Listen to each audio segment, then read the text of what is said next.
Is going on where you are, and what do we know about these prisoners who have made their way to Ramallah and some, in fact, to Gaza? Well, a couple of hours ago, around about 80, I don't have the exact number at the moment to give you, Delano, but I've been told around about 80 Palestinian prisoners were released. They were taken to the building just behind me. It's a municipal building, and they were greeted there by their families. We watched as two buses came, and the men went off the buses pretty quickly, and they didn't stick around for long. They went back with their families. Many of them will go to hospital to get a checkup. Some of them have been in prison for many years and may be suffering from skin conditions and other health ailments, so they will get a checkup.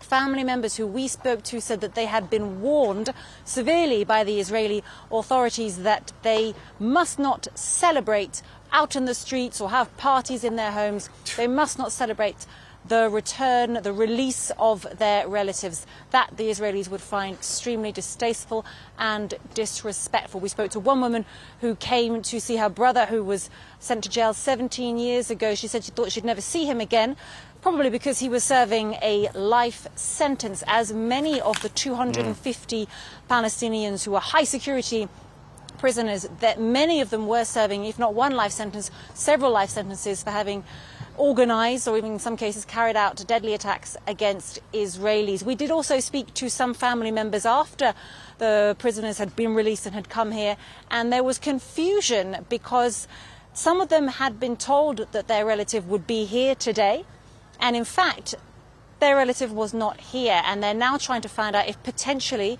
their relative has been sent to Gaza or even to Egypt. That's what some of the people we spoke to here are looking into. So there was happiness, of course, and joy amongst family members who were able to greet their relatives, but there was also a lot of disappointment and some confusion among others.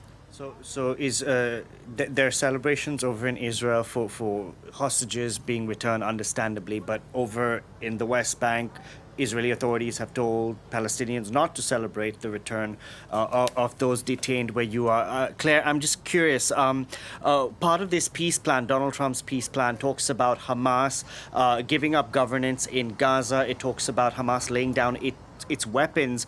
If the group does go ahead and do this, who is going to fill the void over in Gaza, the political vacuum that's there? There's very much a power vacuum in Gaza at the moment. We've seen in the last couple of days Hamas mobilizing several thousand of its members, saying that they need to report for duty and reassert control over the areas of the Gaza Strip from which Israeli forces have withdrawn. We also have other powerful families in the Gaza Strip jostling for power. So there certainly is a big question mark over the future security of Gaza and who will run Gaza. And what about the West Bank, Claire? What do we know about the future of the West Bank under Donald Trump's 20-point plan?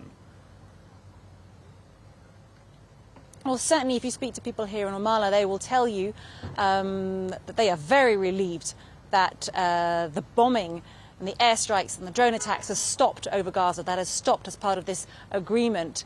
But they are also worried about what's happening here in the occupied West Bank.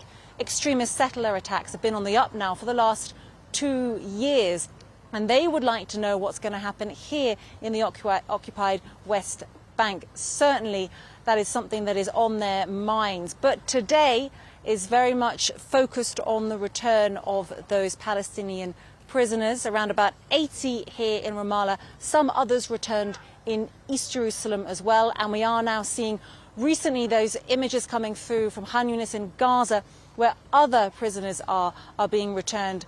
Around about 1,700 of them. We don't have the exact figure because we believe that some of the prisoners who we thought may have been returning here in Ramallah have actually returning to Gaza. But of that 1,700, a lot of them are Gazans who were detained after the October 7th attacks 2 years ago.